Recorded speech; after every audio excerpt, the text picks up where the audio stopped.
మా latest videos కోసం మా ఈ తెలుగు న్యూస్ ఛానల్ సబ్స్క్రైబ్ చేసి గంట సింబల్ యాక్టివేట్ చేసుకోండి. ఈరోజే మహాశివరాత్రి. రాత్రి గ్యాస్ పొయ్యి కింద ఇది పెట్టండి, తెల్లవారేసరికి ధనవర్షం కురుస్తుంది. మహాశివరాత్రి రోజు ఈ పరిహారం చేయటం ద్వారా మీ ఇంట్లో ఉన్న ఆర్థిక కష్టాలు, దరిద్రము తొలగిపోయి లక్ష్మీదేవి అనుగ్రహం కలుగుతుంది. చాలామంది ఎంత కష్టపడినా సంపాదించిన ధనం చేతిలో నిలవక ఇబ్బంది పడుతూ ఉంటారు. ఆదాయం ఒకవైపు నుండి వస్తూ ఉంటే ఖర్చులు 10 వైపుల నుండి సిద్ధంగా ఉంటాయి. అటువంటి వారికి ఈ పరిహారం ఒక రామబాణంలా పనిచేస్తుంది. అప్పుల ఊబులు చిక్కుకుని బయటపడే మార్గం తెలియక సతమతమయ్యే వారికి ఈ పరిహారం కొత్త ఆదాయ మార్గాలను చూపిస్తుంది. కేవలం ధనమే కాకుండా ఇంట్లో తరచూ అనారోగ్య సమస్యలు రావటము, పిల్లల చదువుల్లో ఆటంకాలు, దంపతుల మధ్య కలహాలు వంటి సమస్యలు ఉన్న చోట ఈ పరిహారం యొక్క పాజిటివ్ ఎనర్జీ ఇంటిని ఒక ప్రశాంతమైన ఆలయంగా మారుస్తుంది. వ్యాపారస్తులు ఈ పరిహారాన్ని ఆచరించటం వల్ల వారి వ్యాపార స్థలంలో సానుకూల వాతావరణం ఏర్పడి వినియోగదారుల రాక పెరుగుతుంది మరియు నిలిచిపోయిన లాభాలు చేతికి అందుతాయి. పరిహార శాస్త్రం ప్రకారం ఇలాంటి తిథి, వారము మరియు నక్షత్రము కలిసి వచ్చిన శుభముహూర్తాన ఈ పనిని ఆచరిస్తే ఆ శక్తి 1000 రెట్లు పెరిగి తెల్లవారేసరికి మీ ఇంట్లో సానుకూల మార్పులు కనిపిస్తాయి. ఇది మీ ఆర్థిక స్థితిని మెరుగుపరచడమే కాకుండా మీ అంతరాత్మలో ఒక రకమైన ధైర్యాన్ని మరియు ఆత్మవిశ్వాసాన్ని నింపుతుంది. జీవితంలో చీకటి రోజులు గడిచిపోయి వెలుగు వైపు ప్రయాణం మొదలవుతుంది. మరి మహాశివరాత్రి రోజు గ్యాస్ స్టవ్ కింద ఏం పెట్టాలి? ఇప్పుడు మనం ఈ వీడియోలో తెలుసుకుందాము. అంతకన్నా ముందు మా వీడియో నచ్చితే లైక్ చేసి షేర్ చేయండి. అలాగే మా ఛానల్ని కూడా సబ్స్క్రైబ్ చేసుకుని మాకు సపోర్ట్ చేయండి. అలాగే ఓం రుద్రాయ నమః అని కామెంట్ చేయండి. ఇక వీడియోలోకి వస్తే, మహాశివరాత్రి అనేది హిందూ ధర్మంలో అత్యంత పవిత్రమైన మరియు శక్తివంతమైన పర్వదినం.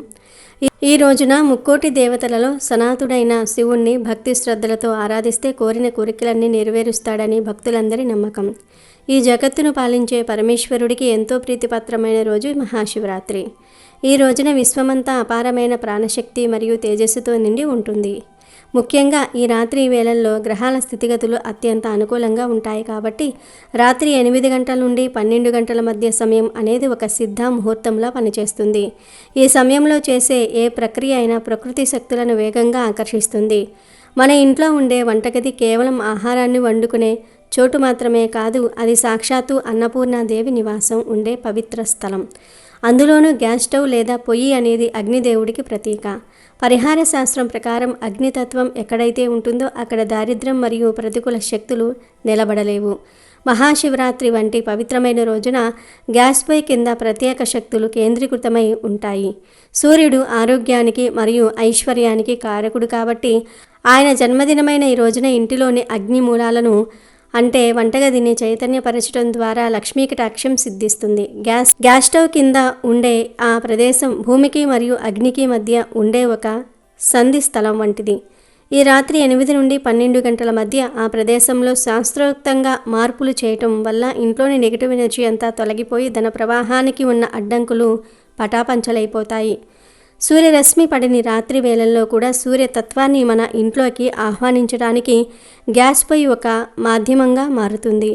ఈ సమయంలో వంటగదిని శుభ్రంగా ఉంచుకొని ఈ ప్రక్రియను పూర్తి నమ్మకంతో ఆచరిస్తే తెల్లవారేసరికి మీ ఇంట్లో ఒక కొత్త కాంతి, ఉత్సాహము మరియు ఆర్థిక పురోగతి కనిపిస్తుంది.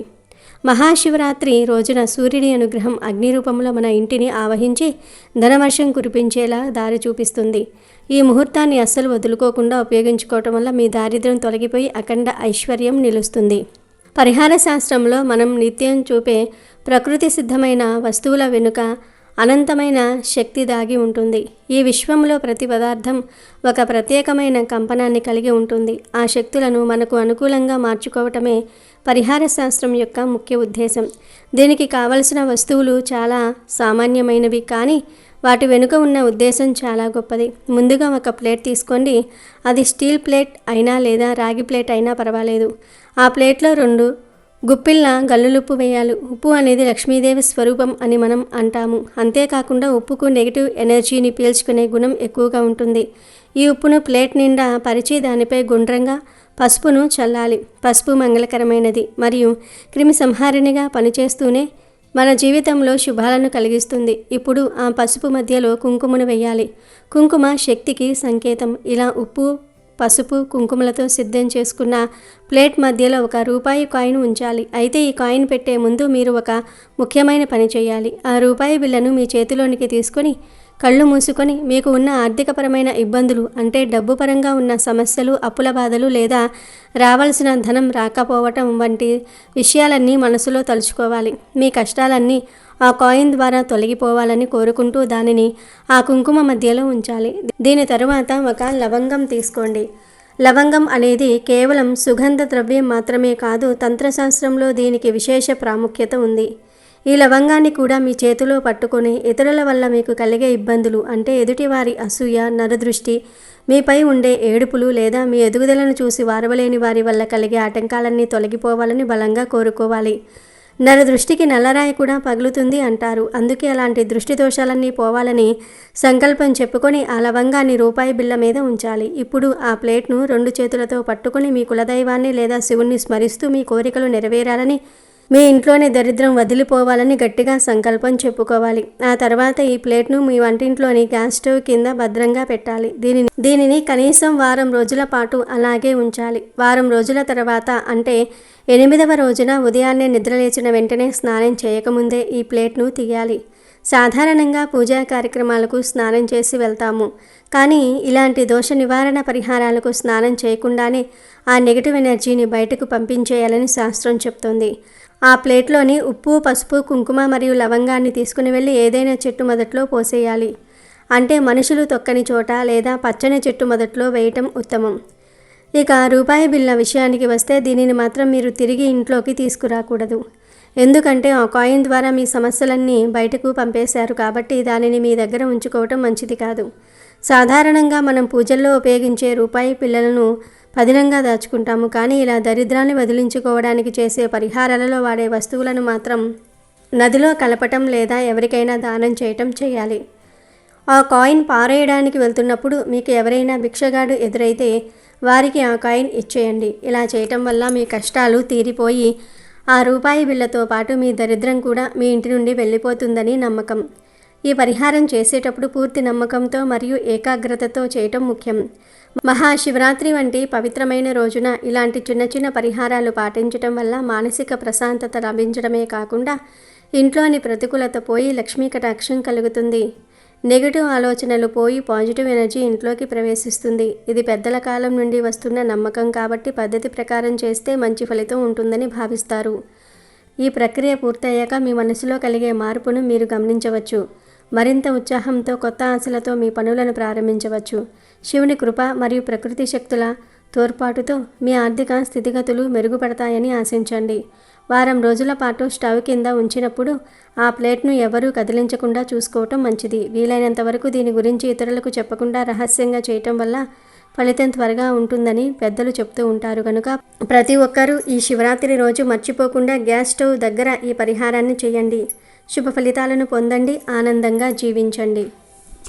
ఈ శివరాత్రి సందర్భంగా మత్తుకు బానిసై మందు తాగుతూ చిల్లర తిరుగుళ్ళు తిరుగుతూ ఎంతో ఆకలితో ఉన్న ఒక మనిషి తన ఆకలి తీర్చుకోవటం కోసం శివరాత్రి రోజు శివాలయంలో ఒక దీపం పెట్టడం వలన మరుసటి జన్మలో కుబేరుడిలాగా మళ్ళీ ఎలా జన్మించాడో తెలిపే ఈ పవిత్ర కథను వింటే చాలు సకల దరిద్రాలు పోతాయి. కోటి జన్మల పుణ్యంతో అపర కుబేరులుగా మారిపోతారు. పూర్వం కౌపిల్య నగరంలో యజ్ఞదత్తుడు అనే ఒక మహాపండితుడు ఉండేవాడు. సదాచార పారాయణుడైన ఆ పండితునికి చాలా కాలానికి ఒక కొడుకు పుట్టాడు. లేక పుట్టిన ఆ బాలుడికి తల్లిదండ్రులు గుణనిధి అని పేరు పెట్టి ఎంతో ప్రేమగా పెంచుకోసాగారు. 8 సంవత్సరాల వయసులో ఉపనయనం చేసి విద్యాభ్యాసానికి పంపారు. రాజకార్యాల్లో నిమగ్నమైన తండ్రి ఆ తర్వాత కుమారుని చదువు ఎలా సాగుతుందో పట్టించుకోలేదు. దానితో గుణనిధి దుష్ట సావాసం చేసి వ్యసనాలకు బానిస అయ్యాడు. స్నాన సంధ్యాదులు వదిలిపెట్టాడు. తల్లికి మాయమాటలు చెప్పి ఆమె నుండి సంపాదించిన డబ్బుతో జూదమాడేవాడు. తరువాత వేశ్యాలోలుడయ్యాడు. పనుల్లో మునిగిపోయిన యజ్ఞదత్తుడికి ఈ విషయాలేమీ తెలియవు. యజ్ఞదత్తుడు తీరిక వేళల్లో ఎప్పుడైనా కొడుకు గురించి భార్యను అడిగితే బాగా చదువుకుంటున్నాడని కొడుకు మీద ప్రేమతో ఆమె అబద్ధం చెప్పేది. తండ్రి పట్టించుకోకపోవటం వలన, తల్లి గారాబం చేయటం వలన గుణనిధి పూర్తిగా చెడిపోయాడు. ఇది తెలియని యజ్ఞదత్తుడు కుమారునికి 18 సంవత్సరాలు నిండిన వెంటనే ఒక మంచి కుటుంబం నుండి వచ్చిన కన్యతో వివాహం జరిపించాడు. పెళ్ళైన గుణనిధికి బుద్ధి రాలేదు. కానీ తల్లి ధనం ఇవ్వటం మానేసింది. దానితో గుణనిధి తన ఇంటిలో ధనాన్ని దొంగిలించటం, విలువైన పట్టు వస్త్రాలు, వెండి పాత్రలు, ఖరీదైన వస్తువులు ఎవరికీ తెలియకుండా తీసుకుని వెళ్ళి జూదంలో ఓడిపోయినప్పుడు జూద గృహంలో గెలిచిన వారికివ్వటం అలవాటు చేసుకున్నాడు. తల్లి ఎంత బోధించినా గుణనిధి ప్రవర్తన మార్చుకోలేదు. ఒకరోజు యజ్ఞదత్తుడు స్నానానికి వెళ్తూ తన చేతి రత్నాల ఉంగరం జాగ్రత్త చెయ్యమని భార్యకు ఇచ్చాడు. ఆమె దానిని పడక గదిలో పెట్టింది. భార్యాభర్తలు ఉంగరం సంగతి మర్చిపోయారు. గుణనిధి దానిని దొంగిలించి జూదంలో ఓడిపోయి గెలిచిన వాడికి సమర్పించుకున్నాడు. కొద్ది రోజుల తర్వాత యజ్ఞదత్తుడు వీధిలో వస్తూ ఉండగా ఒక వ్యక్తి చేతికి తన ఉంగరం ఉండటం చూశాడు. అప్పుడు యజ్ఞదత్తుడు వాడిని, ఈ ఉంగరం నీకెక్కడిది అని గద్దించి అడిగాడు. ఆ వ్యక్తి గుణనిధి వ్యవహారమంతా చెప్పి తను ఆ ఉంగరాన్ని జూదంలో గెలుచుకున్నట్లుగా చెప్పాడు. మీ అబ్బాయిని అదుపులో పెట్టుకోండి, లేకపోతే మీ ఇంట్లో బిందెలు గిన్నెలు కూడా మిగలవు అని హేళన చేశాడు. మొదటిసారిగా తన కుమారుని చెడు ప్రవర్తన గురించి విన్న యజ్ఞదత్తుడు అవమానంతో ఇంటికి వచ్చి భార్యను ఉంగరం గురించి అడిగాడు. ఆమె కంగారు పడి ఎక్కడో పెట్టాను, తర్వాత వెతికి ఇస్తాను అని సమాధానం ఇచ్చింది. గుణనిధి ఎక్కడా అని అడిగితే చదువుకోవడానికి వెళ్ళాడు అని అబద్ధం ఆడింది. కొడుకు ప్రవర్తన తనకు చెప్పకుండా దాచి వాడిని పాడు చేయటమే కాకుండా ఇప్పటికీ నిజం దాస్తుందని యజ్ఞదత్తుడు భార్యను నిందించాడు. భార్యను ఇంటి నుండి గెంటివేశాడు. తన ప్రవర్తన తెలిసి తండ్రి శిక్షిస్తాడని భయపడిన గుణనిధి ఊరు వదిలి పారిపోయాడు. మరునాడు గుణనిధి ఆకలి బాధతో ఒక చెట్టు క్రింద కూర్చొని ఏమి చెయ్యాలా అని ఆలోచిస్తూ ఉన్నాడు. ఇంత మంచి కుటుంబంలో పుట్టిన నేను వ్యసనాలకు ఎందుకు బానిసనయ్యాను? నా వద్ద ధనం లేదు, విద్య కూడా లేని నేను దేశాంతరానికి వెళ్ళి ఎలా బ్రతకగలను అని తనలో తానే మదనపడ్డాడు. అలా నడిచి గుణనిధి ఇంకొక గ్రామ పొలిమేరలు చేరాడు. దూరంగా ఒక శివాలయ గోపురం కనబడుతోంది. హరహర మహాదేవ శంభో శంకర అంటూ నినాదాలు వినబడుతూ ఉన్నాయి. ఎందుకంటే ఆ రోజే మహాశివరాత్రి. ఆ సమయంలో కొందరు శివభక్తులు రకరకాల మధుర భక్ష్యాలను శివునికి నైవేద్యం కొరకు తీసుకుని శివాలయానికి వెళ్తూ ఉన్నారు. వీరిని చూసిన గుణనిధికి ప్రాణం లేచి వచ్చింది. వీరితో వెళ్తే పూజ తర్వాత ప్రసాదం పెడతారని తెలిచాడు. చీకటి వేళకు వారి వెంట శివాలయం చేరాడు. శివాలయ గర్భగుడి ద్వారం దగ్గర భక్తునిగా శివ నామ స్మరణ చేస్తూ కూర్చున్నాడు. ఆ శివభక్తులు శివాలయంలో శివారాధన చేసి తెచ్చిన వంటకాలు శివుడికి నివేదించి నృత్య గీతాలతో నటరాజుని సేవించి అలసిపోయి అక్కడే శయనించారు. గుణనిధి అంతవరకు ద్వారం వద్దనే ఉండి శివభక్తులు చేసిన శివారాధన అంతా కూడా చూశాడు. అంతా నిద్రించాక నైవేద్యం పెట్టిన ప్రసాదాలు తినడానికి గర్భగుడిలోనికి వచ్చాడు. లోపల దీపం వత్తి కాలిపోయి వెలుగుతూ ఉంది. భక్ష్యాలు సరిగ్గా కనబడలేదు. అందుకని గుణనిధి తన ఉత్తరీయాన్ని చించి వత్తిగా చేసి ప్రమిదలో పెట్టి వెలిగించాడు. గర్భగుడి అంతా వెలుగు వ్యాపించింది. అక్కడ నైవేద్యం పెట్టిన ప్రసాదాలను కొద్దిగా తిని మిగిలినవన్నీ కూడా మూటకట్టుకుని బయలుదేరాడు. వెళ్ళే తొందరలో నిద్రిస్తున్న ఒక శివభక్తుడి కాలు తొక్కాడు. నిద్రలేచిన భక్తుడు దొంగ దొంగ అని అరిచాడు. ఆ అరుపుకు అందరూ లేచి గట్టిగా మొత్తేసరికి ఆ దెబ్బలకు ఓర్వలేక గుణనిధి ప్రాణాలు వదిలాడు. యమదూతలు వచ్చి గుణనిధి ఆత్మను యమపాశంతో బంధించి యమలోకానికి తీసుకుని వెళ్ళసాగారు. ఇంతలో చేతిలో త్రిశూలంతో శివగణాలు వచ్చి యమదూతలను ఆపి గుణనిధి ఆత్మను తమకు అప్పగించమని ఆజ్ఞాపించారు. యమదూతలు ఆశ్చర్యంతో, శివ దూతలారా, ఈ గుణనిధి పాపాత్ముడు, ఆచార వ్యవహారాలు పాటించలేదు, తల్లిదండ్రులకు కష్టం కలిగించాడు, జూదరి దొంగ అయిన ఇటువంటి వానితో మీకేమి పని అన్నారు. అప్పుడు శివదూతలు నవ్వుతూ, యమ కింకరులారా, మీరు చెప్పినదంతా నిజమే, కానీ ఈరోజు మాఘ బహుళ చతుర్దశి, ఇది శివునికి ఇష్టమైన మహాశివరాత్రి. తెలియకపోయినా వీడు రోజంతా ఉపవాసంతో గడిపాడు. రాత్రికి శివాలయం చేరాడు. శివనామ స్మరణ చేశాడు. శివభక్తులు పాడిన శివకీర్తనలు విన్నాడు. గర్భగుడిలో దీపం వెలిగించాడు. శివలింగాన్ని దర్శించాడు. శివునికి నైవేద్యం పెట్టిన ప్రసాదం స్వీకరించాడు. దీని వలన శివరాత్రి చేసిన ఫలం లభించి వీడు చేసిన పాపాలన్నీ కూడా పటాపంచలయ్యాయి. వీనికి కైలాస ప్రాప్తి లభించింది అని చెప్పి గుణనిధి ఆత్మను తమతో కైలాసానికి తీసుకుపోయారు. యమదూతలు యమపురికి వెళ్ళి యమధర్మరాజుకు జరిగిందంతా కూడా వివరించారు. అప్పుడు యముడు యమకింకరులతో ఇలా చెప్పాడు: భటులారా, మీకు ధర్మ సూక్ష్మం వివరిస్తాను, జాగ్రత్తగా వినండి. మీరు శివభక్తుల జోలికి పోకండి. ఆ భస్మాన్ని నుదుట 3 నామాలుగా ధరించిన వారిని, నిలువెల్లా విభూది పూసుకున్న వారిని, రుద్రాక్షధారులను, జటాధారులను, చివరకు పొట్టకూటి కోసం శివుని వేషం వేసేవారిని కూడా యమలోకానికి తీసుకురాకండి అని హెచ్చరించాడు. యమదూతల నుండి పొందిన గుణనిధి సూక్ష్మ శరీరాన్ని శివదూతలు కైలాసం చేర్చారు. కొంతకాలం గడిచాక గుణనిధి అరిందముడు అనే కళింగరాజుకు దమనుడు అనే కుమారుడిగా జన్మించాడు. పూర్వజన్మ సుకృతం చేత చిన్నతనం నుండే దమనునికి శివభక్తి అలవడింది. అరిందముడి తరువాత దేశానికి రాజయ్యాడు. పూర్వజన్మలో శివరాత్రి నాడు శివుని ముందు దీపం వెలిగించటం వలన అతనికి పూర్వజన్మ సంగతులు గుర్తున్నాయి. ఆ సంస్కారం వల్ల దమనుడు మహాశివభక్తుడై నిత్యం శివపూజలు చేసేవాడు. ప్రతి మహాశివరాత్రి నాడు, అలాగే నెల నెలా వచ్చే మాస శివరాత్రి నాడు కూడా శివాలయాలన్నిటిల్లో కూడా దీపాలు వెలిగించే ఏర్పాట్లు చేయటం, దీపదానాలు చేయటం, శివపూజలు జరిపించటం లాంటి ఎన్నో కార్యక్రమాలు చేసేవాడు. చాలా కాలం ప్రజారంజకంగా దేశాన్ని పాలించి పూర్ణ జీవితాన్ని అనుభవించి స్వర్గస్థుడయ్యాడు. గుణనిధి దమనుడనే కళింగరాజుగా పుట్టి నిత్యం శివారాధన చేయటము, శివాలయాల్లో లెక్క పెట్టలేనన్ని దీపాలను వెలిగించటము, దీపదానాలు చేయటం వలన మరుజన్మలో బ్రహ్మదేవుని మనుమడైన విక్ర వసువుకు కుమారుడిగా జన్మించాడు. విక్రవసుడి కుమారుడు కాబట్టి వైశ్రవణుడు అనే పేరుతో పిలిచేవారు. పూర్వజన్మలలో చేసిన పుణ్యం వలన అతనికి పూర్వజన్మ స్మృతి ఉంది. దానితో అతడు ఈ జన్మలో కూడా గొప్ప శివభక్తి అలవడింది. అతడు పవిత్రమైన కాశీనగరం వెళ్ళి గంగానది ఒడ్డున ఒక శివలింగాన్ని ప్రతిష్ఠించాడు. అక్కడ శివదీక్షతో కఠినమైన తపస్సు చేశాడు. ఆ కారణంగా అతడు చిక్కి శల్యమే అస్థిపంజరంలా తయారయ్యాడు. అతని తపస్సుకు సంతోషించిన శివుడు సతీ సమేతంగా అతని ముందు ప్రత్యక్షమయ్యాడు.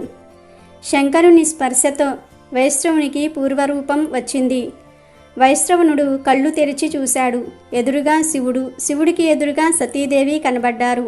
నేనెంత తపస్సు చేస్తే మాత్రం ఏమి లాభం? నా స్వామికి ఎల్లప్పుడూ దగ్గరగా ఉండే ఈమె ఇంకెంత గొప్ప తపస్సు చేసిందో అని తలుస్తూ ఆమె వైపు రెప్పవేయకుండా చూడసాగాడు. అలా పార్వతీదేవిని చూసి అసూయ పడటం వలన అతని కన్ను ఒకటి పగిలిపోయింది. వైశ్రవణుడి తీరు నచ్చని సతీదేవి స్వామికి ఏదో చెప్పబోయింది. ఇంతలో శంకరుడు నవ్వి దాక్షాయినితో, ఈ వైశ్రవణుడు నా భక్తుడు, మన పుత్రిని వంటివాడు. కేవలం నీ తపస్సు యొక్క గొప్పతనం తలుచుకొని అసూయపడుతున్నాడు, అంతే తప్ప వేరే కారణంతో కాదు అని ఆమెకు చెప్పాడు. తరువాత శివుడు వైశ్రవునితో, కుమారా, నీ తపస్సుకు ఆనందించాను. నిన్ను నవ నిధులకు అధిపతిగా నియమిస్తున్నాను. నువ్వు యక్ష కిన్నెర కింపురుషులకు నాయకుడవుతావు. అలకాపురి నీ రాజధాని అవుతుంది. నీతో నేనెప్పుడూ స్నేహభావంతో ఉంటాను. నేను కూడా నీ రాజధానికి దగ్గరలో నివసిస్తాను. ఈ సతీదేవి నీకు తల్లి వంటిది. ఆమె ఆశీస్సులు కూడా తీసుకో అని చెప్పాడు. అప్పుడు వైశ్రవణుడు పార్వతీదేవికి సాష్టాంగ ప్రణామం చేశాడు. పార్వతీదేవి సంతోషించి, నాయనా, నీ శివభక్తి నిర్మలమైన దినదినాభివృద్ధి పొందుగాక. అసూయతో నన్ను చూసిన నీ మిగిలిన కన్ను ఎరుపు రంగుతో అందరినీ ఆకర్షిస్తుంది. నా యందు అసూయ పొందిన కారణంగా నీవు కుబేర నామంతో పిలువబడతావు అని ఆశీర్వదించింది. తన భక్తుడికి ఇచ్చిన వరం ప్రకారం అలకాపురి సమీపంలో కైలాస శిఖరంపై తమ నివాసం ఏర్పరచుకుని శివపార్వతులు రుద్రగణాలతో సహా తరలివచ్చారు. కాబట్టి గుణనిధి ఎంత చెడ్డవాడైనా సరే మహాశివరాత్రి రోజు తెలియక చేసిన ఉపవాస జాగరణల వలన ఈశ్వర అనుగ్రహం పొంది కుబేరుడిగా మారాడు. కాబట్టి పాపాత్ములను కూడా కుబేరునిగా మార్చే మహిమ శివరాత్రికి ఉందని ఈ కథ ద్వారా గ్రహించారు. కాబట్టి శివరాత్రిలోపు ఈ కథలు వింటే చాలు, సంవత్సరమంతా డబ్బు వస్తూనే ఉంటుంది, పాపాలన్నీ తొలగిపోతాయి, మహాపుణ్యం వస్తుంది, మీకు అన్ని శుభాలే జరుగుతాయి. అమెజాన్లో బెస్ట్ డిస్కౌంట్స్ కోసం వీడియో డిస్క్రిప్షన్లో లింకు ఉంది, చూడండి. అలాగే మా టెలిగ్రామ్ ఛానల్ సబ్స్క్రైబ్ చేసుకోండి.